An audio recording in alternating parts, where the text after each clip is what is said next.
Ahoy ahoy and welcome back to my channel. If you're new, welcome, and consider liking and subscribing to content on my channel, this video or any other video that you find here. And well, for this video I am going to do one of those comparison slash unboxing, well, not really unboxing. I'm not gonna take a full tour of all of these, but as you can probably guess, what we're going to do is compare various CD editions of the Beatles, aka the White Album, right there. So, well, when I'm comparing these, these are like 1, 2, 3, 4, 5, 6 versions of the album, but in truth, there are only 3 mixes. Three masters that are important here. The first is the stereo mix. Did I say masters? I meant mix. They have, of course, undergone different mastering. So the first is the mono mix, which is the reference, the de facto mix, the one that what is universally regarded as the best versions of each Beatles album, on their catalog. And then there's the second version, which is the stereo mix, which is what most people in the compact disc age would be familiar with, since it became the de facto version when the core catalog was released. And then there are the remix, the Giles Martin mixes, which is it's an entirely different discussion, but the gist of it is they're made for modern ears, I think. Well, they do sound very they sound like they're made contemporarily, but of course without losing the the Beatleness of it, if I may. So without further ado, I'd like to start with the 2009 mono mix. This is the from the Beatles in Mono box set. I'd like to start with this because this is the closest that we can get to the original UK vinyl release. So here it is. There are a few elements that design elements that should be present in the other editions that we're going to look at. So the first is, of course, the blind embossed Beatles logo right there, and the laminate surface. This is a plain white, actually yellowing, which is the same with the original vinyl release. The laminate starts to yellow, and I've had this for 11 years, so it's not surprising that it's starting to do that. But yeah, so just plain white. The original had a serial number right here, which you could see is in this larger super deluxe edition that we will look at later. So then you got the spine, which has the Beatles logo right here, and designation, the stereo and mono. I said designations, but they're actually catalog numbers. So a plain white back. The stereo version has the word stereo here. I think there is a mini LP version of the stereo mix that was released in 2014 and again in 2015, but it didn't, as I explained in another video. Well, by the time I was able to purchase those editions, they've shot up in price like at least 5 times. I don't know. I'm not about to spend $150 on a single Beatles album unless it's a super deluxe edition. But even so, this White Album, I got this for like the super deluxe edition. I got it for like $90 in Discogs. So Anyway, I digress. So when you open the package, you have the gatefold package. You have the black and white versions of the portraits at the right hand side and the track listing at the left. The original vinyl has a credit for the printing company, which I believe was Garrett and Lofthouse. So it's unlike most vinyl releases of the time. The White Album has top-loading pockets, so the fold over or the flipbacks here are at the side. So the contents of each, the right hand side has the second disc with the portraits, the color portraits, and the right hand side has the first disc, or rather the left hand side has the first disc and the poster. Of course, the disc is enclosed in, both discs rather are enclosed in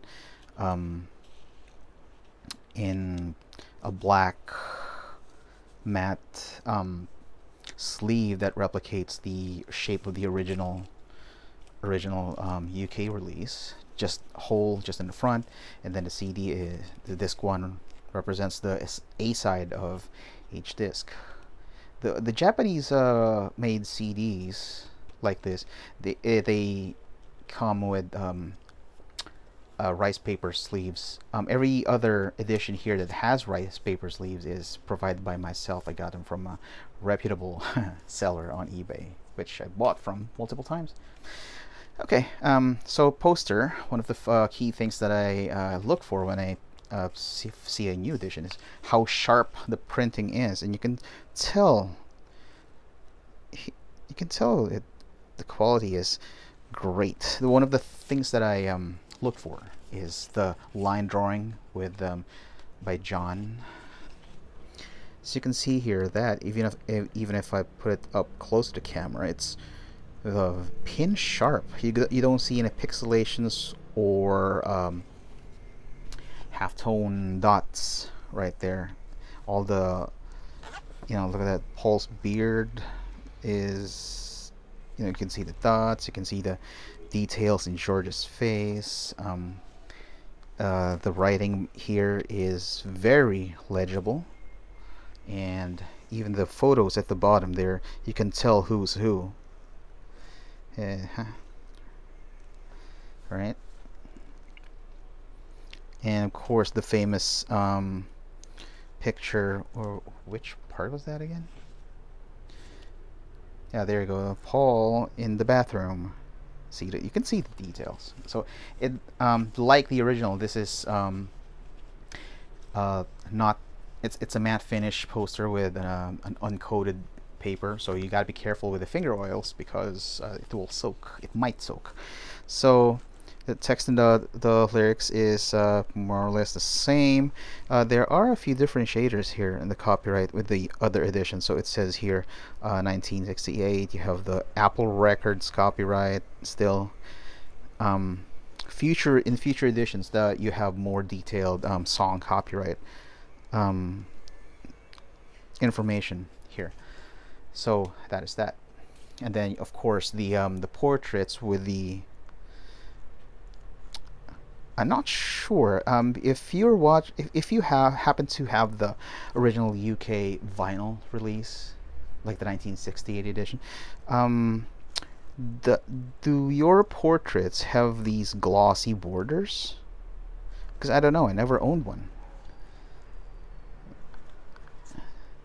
Glossy borders. It doesn't have the copyright indicator here or on the corners, so that's probably one thing they didn't bother to add. I mean, the Japanese editions are usually very detailed with these things, so if it's missing those details here, it's probably deliberate. I don't think they missed out on those details. So that's why I love how CDs made in Japan. They're really into these details. So I'm just putting this aside here because we will refer to that later. And now we will now go back a bit to the first CD edition, which is the jewel case edition.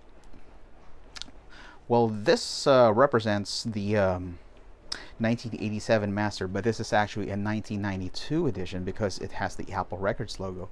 If you're not aware of it, during that time, the Apple Corps, the Beatles company, where had a dispute with Apple, the computer company, you know, the people behind the MacBooks and iPhones. Um, it's something to do with the Apple. I think the original agreement between the two companies is they could coexist, but one Apple Core is the music company, while Apple remains a computer company. So when they started using like a little bit of trivia, the opening chime when you turn on your Mac, that is based on the ending chord in A Day in the Life. So this I think they're in the 1990 early 90s case had something to do with the some of the meaty applications on the Apple computers at the time. They have since disputed that. Rather, they have since reached upon an agreement. I think there were a couple more cases until to the point where Apple won the case eventually. Apple Computer, that is. They now own the copyright to the use of the Apple logos. If you check the copyright of your recent Beatles releases, you will notice it says the Apple logo is exclusively licensed to Apple Core. That's because of that. That's the terms of agreement of that lawsuit. But I digress. Let's take a look at this. This is the jewel case edition. As you can see, it's it has the design elements, but you know how you sometimes go into a fast food restaurant and look at the burger that's pictured on the menu, and then the burger, and then what you get served eventually is technically the same. It has all the elements. You got the bread, you got the patty, you got the vegetables, the lettuce, but it doesn't look the same. It's kind of like that with this edition. So, and the problem is the people living at the time, 1980s, until the 2009 remasters were released, or no, not for that, but which we will get to later. But most people at the time were just had to make do with this, and if they weren't aware of, personally, I only ever collected cassettes during that time, so I have no idea what the the design elements were. So I wish I still had the cassette. I sold it a long time ago. Okay, so this for many people of my generation, this is what the White Album looked like. So it's also available, by the way, or it was available in separate jewel cases where there's the second disc had just an insert, a 4-panel insert that had the portraits, and then the track list of the second disc, and plus this. Not really, it doesn't really improve upon the content of this fat case edition. So this is a Capitol Records pressing, so the the other editions don't have text in this part. So white case, pressed in the US, of course. Yeah, there you go. And then let me just take the booklet out. This the White Album is very different from other CDs of the during that time, because if we take a look at this, this is Let It Be. They just printed the black, they screened the black text onto the CD surface, but the White Album had special treatment, and it has white substrate right there. Still a black ink, and this is a Helvetica font, and they used the Futura font. I don't know, they could have just used Helvetica here. I don't know why they did what they did. This is the same font that's used on Let It Be. So right off the bat, it doesn't have the Apple and half Apple logo. Instead, they have this. So, and then the back, you got the track list right there, And then the booklet, instead of making the poster available for this, what they did was they cut up the poster. So you have the track listing here, which is the track numbers are enclosed in squares, which is, I think that's a I don't know, standard numbering system for releases during that time. I remember when we had our first CD player. It's a CD deck. The display had individual LCDs for the track numbers, and the whatever track is playing is the only one that's lit up, and it's a I think 1, 2, 3, 4 4x4 grid, so it displays up to 12 tracks on the screen, which is, or was it up to 16? I can't remember, but yeah. Oh yeah, up to 16 tracks, because 4x4, right? Okay, so yeah, this is it. The poster, well, it's not a very good representation of the poster. I mean, let's look at that the Japan poster, the mono poster. Look at John's face here. It's very, you know, it's like it's a poor scan and reprint. I mean, I'm not going to say it's bootleg, because it's not, but the print quality, they seem to have, I don't know. See, it's not very good. I mean, let's look at that John Lennon. Okay, yeah, the John line art. And of course the portraits, instead of being in separate sheets there, the centerfold, the booklet. It's a fairly thick booklet, and of course the lyrics are okay. Here's the line art. If you take a look at that poster and its line art right there, you have to unfold it again.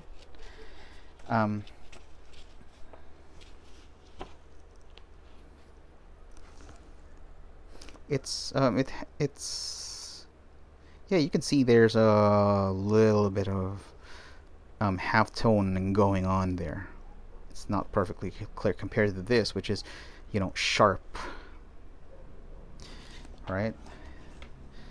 So the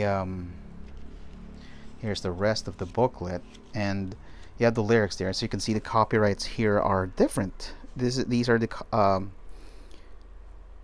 yeah, that's different from, and then of course you have the blurb about the superior sound of compact discs and how to care for it. Well, superior sound is, well, it's true, but that's a different discussion altogether. This is also the first time, I think, that this 2x2 grid is used for the black and white portraits instead of the, you know, 4 in a row, which of course was later used in the Super Deluxe edition, which of course we will take a look at later. Okay, let me just put this back in.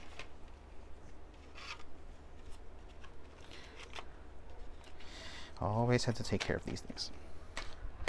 Which brings us to the next edition, which is the, well, let me put that back. This is the 30th anniversary edition, which was released, of course, in 1998. So I'm not sure how many were produced, but mine had a serial number, and it says it's 53538. Both of these editions use the same master, audio master. So, you know, I've seen some people say they A-B'd the thing, you know, and they said there are differences, when in fact there's not. It's just the same master. The only difference between the two is there is an indexing error on the first disc of this album, where the intro to Bungalow Bill was indexed as part of the preceding track, which is Wild Honey Pie. Now, if you are playing disc 1 and it's, you know, just a playthrough from start to end, you wouldn't notice it at all. But when you, if you're, you know, skipping around, if you play, you skip to Bungalow Bill, on this version, you immediately start with the Hey Bungalow Bill chorus part, while in this edition and in future editions, it was established that the flamenco style guitar at the beginning, that's, you know, part of Bungalow Bill. It's been around. Okay, so 30th anniversary edition. It's encased in acetate disc. I bought this secondhand for like $10. So, and I didn't notice that the acetate sleeve started yellowing, which I think was due to exposure to sun or air for a long time, because I think this was shelved like this with a, not sure if it's the same CD. It's shelved like this, I think. And if you notice, this part is somewhat pristine. This is not. So, or it could have been exposure to tobacco smoke. I don't know. It doesn't smell like tobacco to me. So it must be something else. So acetate sleeve, which by the way is an idea that was used again on the Super Deluxe edition. So come to think of it, the Super Deluxe edition is like a amalgamation of these different design elements. But let's take a look. So we have the main design element, which is the front. This time it has a serial number, although different font than the original. The embossed logo is there, the blind embossed logo, but it's tilted just way too much. But and it's set way too far to the right, but you know, it's there. And then the gatefold part is there, although the images are like the contrast is turned way high. And then this flap is way too large. As you can see, the photo is set almost all the way to the left. So you have the design elements there. Hold on. So of course the track listing is in gray font like the original, but the copyright stuff here is not included anymore. And it doesn't have the stereo markings here except for this part. So it's not an exact replica of the vinyl, the UK vinyl, whatever, you know, despite the blurb. So here's another thing. If you take a look at the sleeves, this has a hole in it.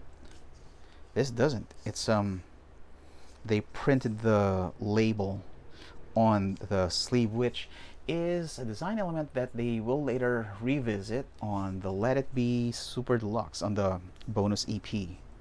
Although the sleeves are also not the same. It's if you take a look at the shape, this is different. This is also different. It's more like the US. I think this is the US standard rounded sleeves. So black sleeves, no hole at the back as well. And this is side loading. It's not top loading like this. This is, I think this is the first. No, this is not the first time. Sorry. The anthology albums were released before this, so they already had the, you know, anthology and I think the BBC albums. They had the same thing, you know, the Apple logo on the label, and then disc 2 has this, so I don't have to pull that out. But and then the poster, another problem with this poster, it's significantly better quality print compared to the jewel case edition. But the problem with this poster is they trimmed it like that. See,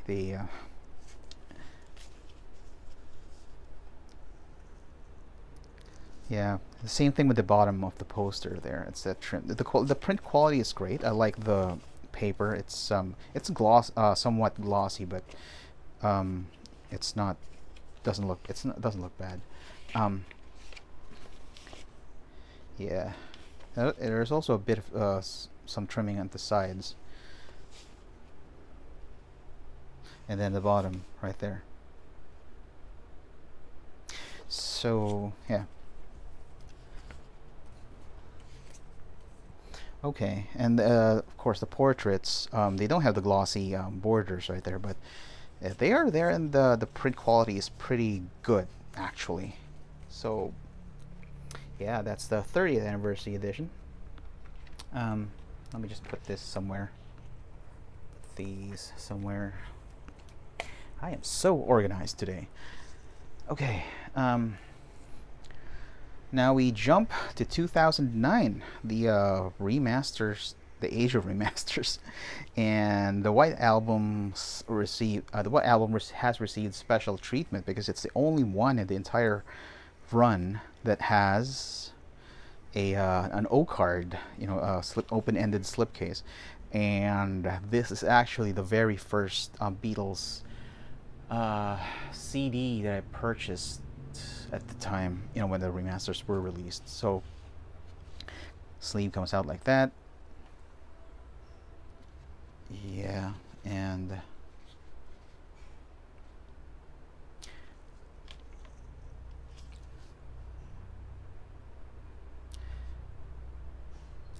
you have the standard Beatles logo right there. And then when you open well, it's not a blank rear. I mean, it's practically just they just removed the photos here, but the content is more or less the same, track listing. And you have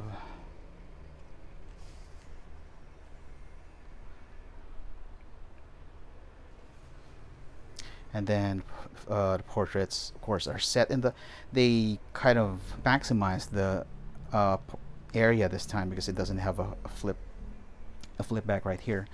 A blank instead of the track listing, you got the blank space here. So you can see it's starting to yeah.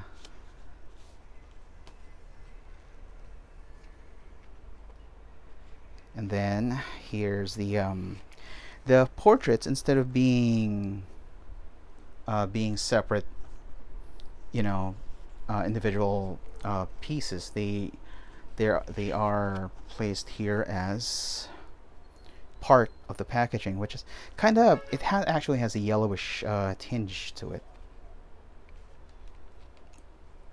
So yeah, and then you got the booklet, which actually provides somewhat a close enough experience to getting the the vinyl gatefold, because you have the front here, you have the plain white back, well, apart from the catalog number and the stereo marking right there. And when you open it to the first panel, you have the track listing and the portraits. So just with this, you already have the all the design elements of the gatefold jacket. So you then have the additional the lyrics doubly printed here. It has its own poster right here. Yeah, the lyrics, which is thankfully they did not slice up the poster. These are all new information, new essays, and from I think Kevin Howlett already. Yeah, I think Kevin Howlett already did the notes. Yeah, so there. And then that's on the first pocket, and then you have these two pockets for the discs, which also have the standard Apple logo or label. And this is probably the poster with the nicest paper stock. It's really thick, it's glossy, but it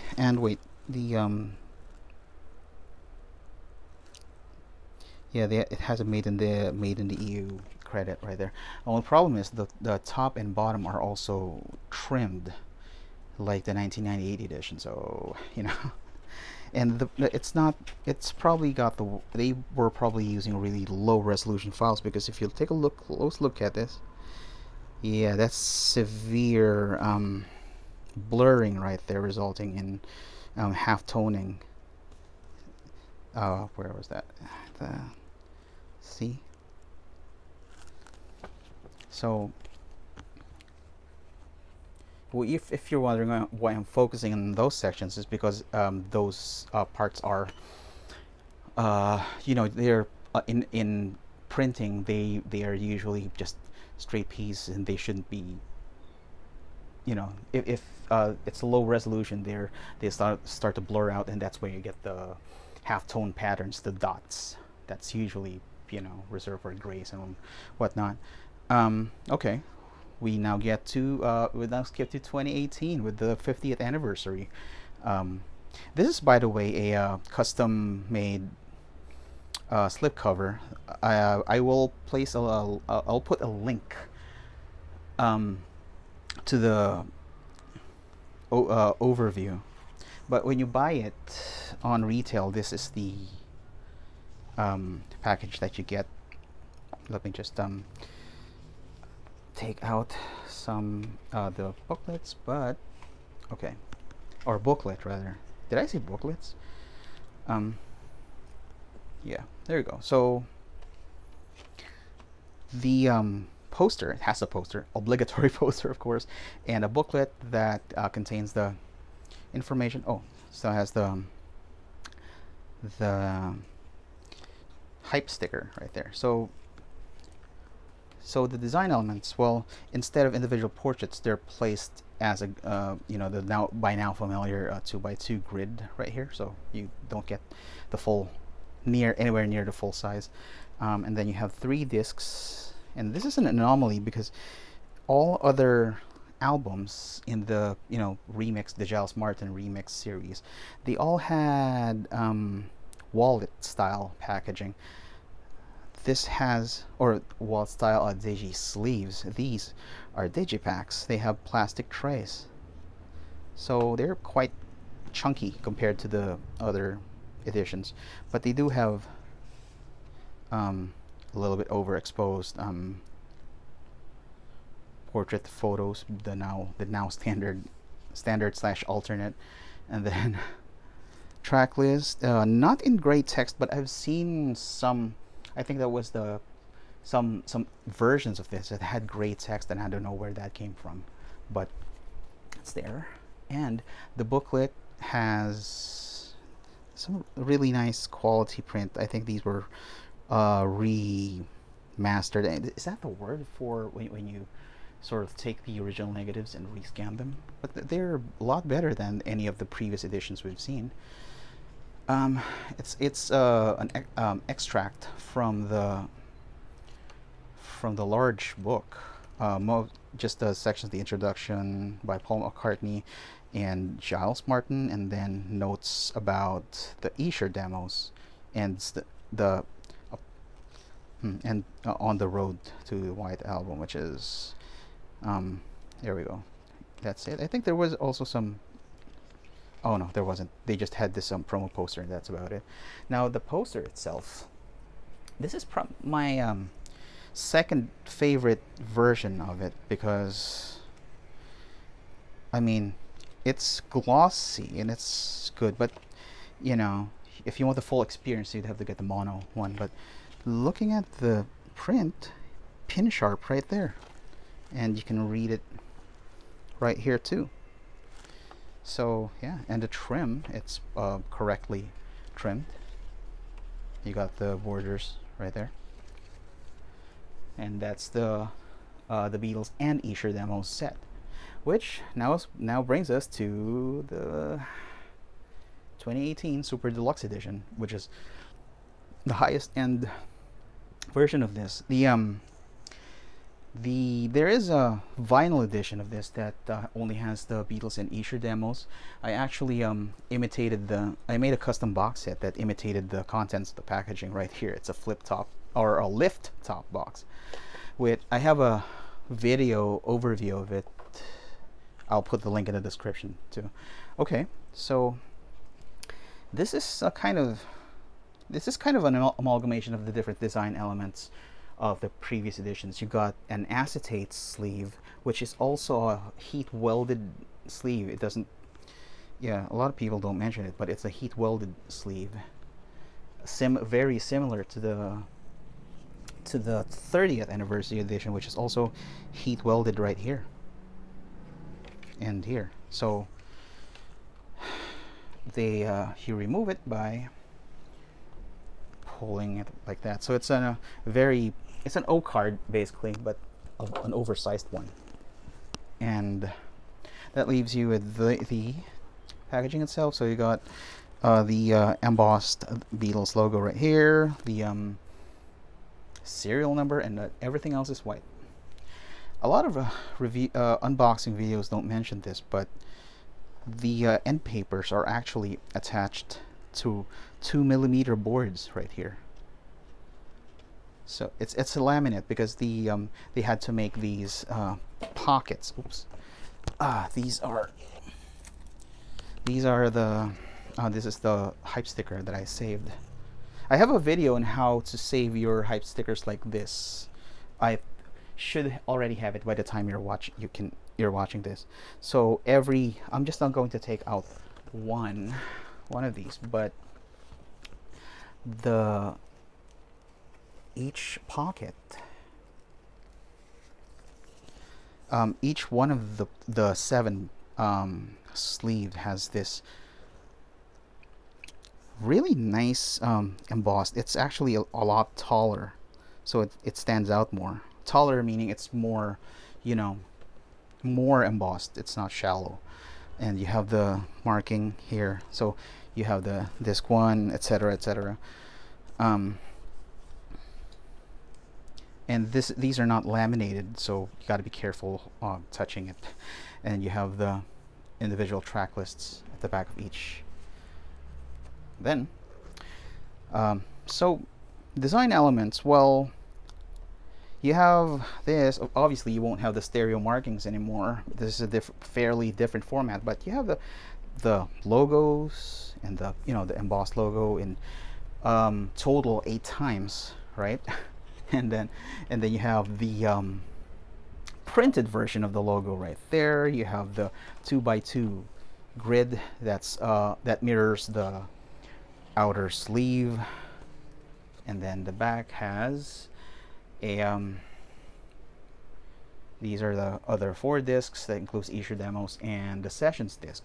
And another, dig this, it's a top loading pocket that has the full-sized portrait, or at least I assume it's full-sized. Like I said, I never owned the vinyl editions ever. So this is the poster. Instead of folding it in the middle vertically, like the standard posters, it's folded into 9. So 3. Yeah, it's big, but obviously we don't have to. Do I have to look for that the reference parts? Yeah, I mean it's huge, and it's not. It doesn't look like it's enlarged versions of the smaller ones. So of course you have the portraits. I mean they're big. The glossies right there, and it doesn't have the glossy border either, but it does have a copyright thing here. And I think all 4 have them. Ta-da.